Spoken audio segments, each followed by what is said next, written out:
Imagine being a 2-year-old stuck in a playpen all day, with no way out. You are dirty and you can't learn how to walk. You are hungry but only get food when they decide to feed you. You cry and that gets ignored.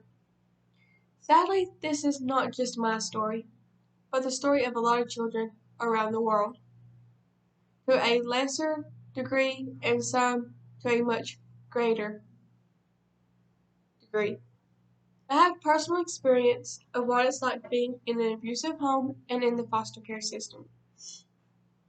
Children need to be in a loving, safe home with people who care about them and love them. Today we'll be discussing the foster parent need, loving homes, and why me. Today we'll be talking about the need for foster parents. According to Birdman, in 2002, he wrote an article called The Importance of Foster Parents. Around 20,000 children are in the foster care in the state of Illinois. About 50% of these children have chronic medical problems,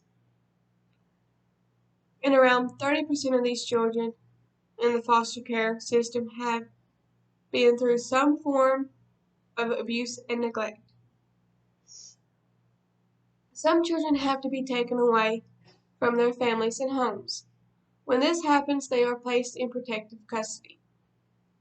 When children are placed in protective custody, the state will call a social service agency, and the child or children will be placed in foster parents' home. We just talked about the need for foster parents. Now we will be discussing the need for a loving home. All children need to be in a loving home. According to foster care, 4 traits of a loving and stable home in 2018. A loving and stable home starts with the foster parents, who are excited and ready to be part of the foster parent experience. However, here are some ways to help make a stable and loving foster home. Having a paired home.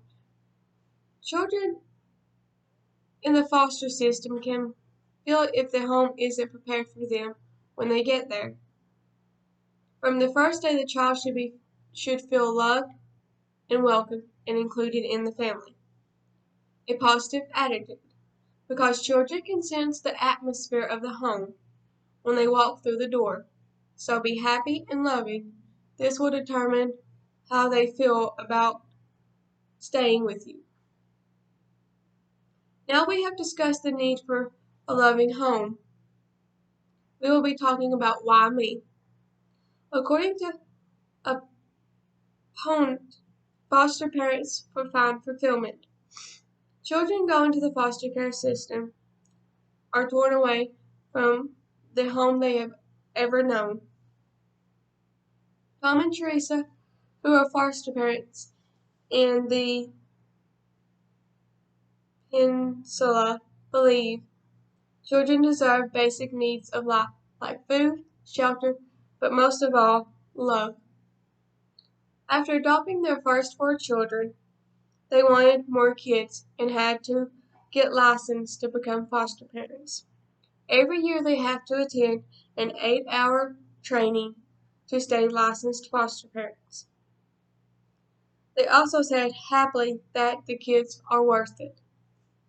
Also, according to what no one told me about becoming a foster parent, every child in every foster parent is unique. Their journeys together will be unique, too. When talking to foster parents, they all tell us stories of love and growth. They even will tell you about the heart-wrenching moments of joy and even struggles. We talked to Jonathan about the most rewarding part about foster parent. He said seeing the success of their son, and Kelly said, watching them soar. In conclusion, children need to have a loving foster parent and a home to feel safe in. You can have that reward of being the foster parent. Today we talked about the need for foster parents, the need for a loving home, and why me.